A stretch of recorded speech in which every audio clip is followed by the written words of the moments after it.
So, hello guys, what's up? It's me again, Alicia nyo, at nagbabalik ulit para sa ating panibagong video. So, mga minamahal, may nag-call sa akin.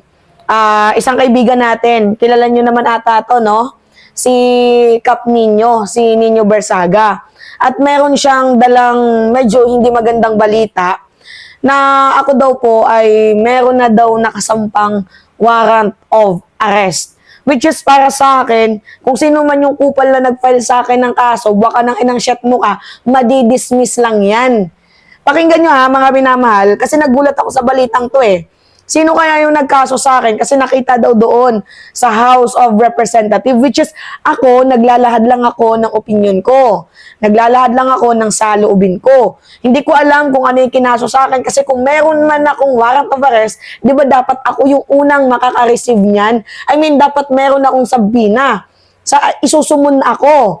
Pero wala akong na-receive na ganon. So, madidismiss lang yan kung sino man yung putang inang kupal na nag-file ng kaso sa akin, hindi ka dumaan sa due process or else, baka meron pong pinapagana ang kabilang kubol dyan dahil napipikon sa mga sinasabi ko.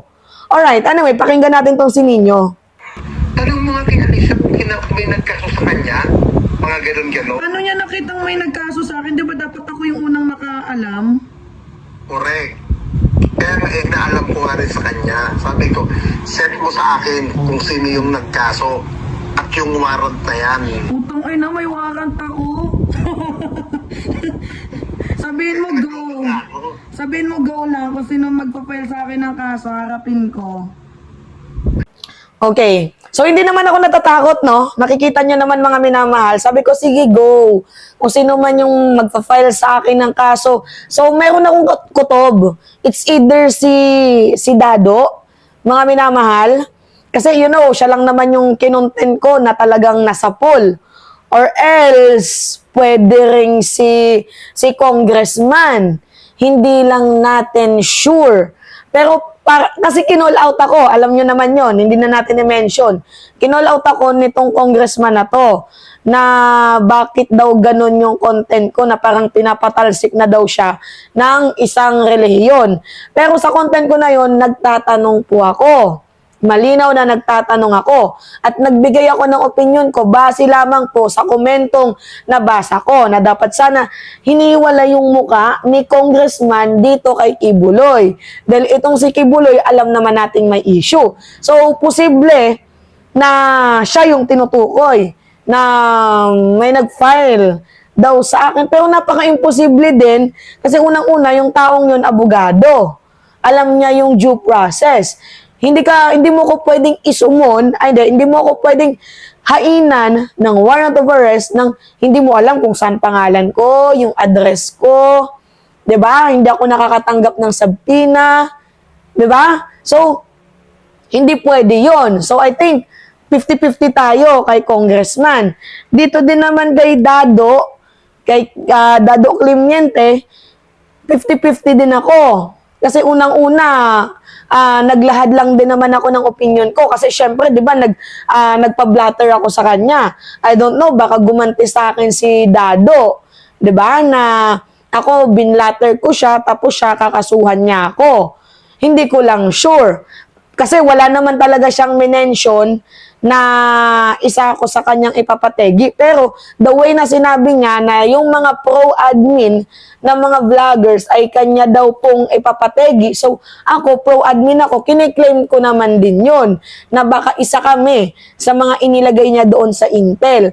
Mga minamahal, kung sino man itong nag-file sa akin ng, you know, may warrant daw ako, I don't know, hindi naman ako naniniwala. Hoping so na hindi totoo. Diba? Pero kung sino man, madidismiss yan. Alam nyo, or else, pwede din si Maharlika. Hindi lang natin sure. Kasi, you know, meron na inilabas akong, you know, sex video niya.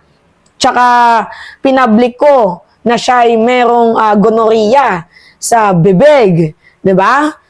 Madami din akong inilabas na information sa kanya.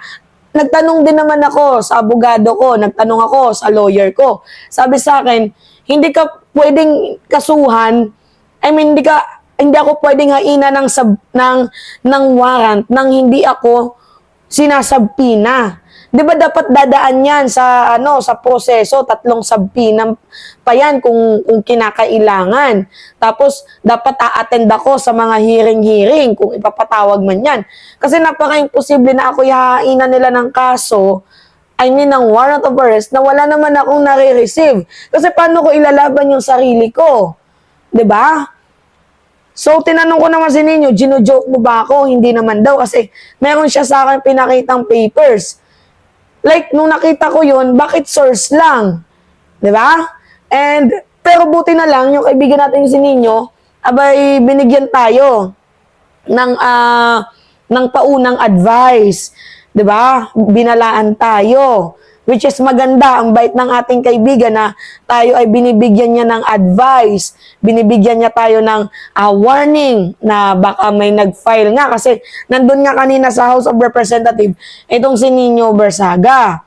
So anyway, mga minamahal, yun po, gusto ko lang i-ano sa inyo, i-boses, express out. Hindi naman ako nagpapag-GoFundMe. Walang gano'n na nangyari na tulungan nyo ako, hindi ako hingi ng tulong sa inyo. Gusto ko lamang ma-update kayo patungkol nga po dito sa warrant of arrest kuno na i-final, na isinampa sa akin.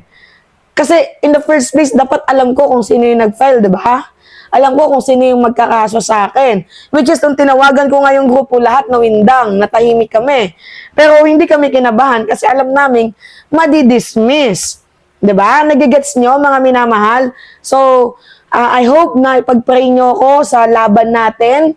Kung ano pa man yan, very stressful, sobra. Pero hindi ako kinakabahan kasi alam kong wala akong kasalanan at alam kong kayang-kaya natin na kayang-kaya nating malagpasan kung ano man itong pagsubok kuno, 'di ba? Pagsubok, kung sakaling pagsubok man 'to na ibinigay sa atin. So, gusto ko lang i-update sa inyo at tanungin kung sa tingin ninyo sino ba yung posibleng nag-file sa akin ng kaso. Kasi as far as I know, kasi nag-file din naman ako, may sinampahan din naman ako ng kaso. Ang daming proseso na pagdadaanan, hindi basta-basta.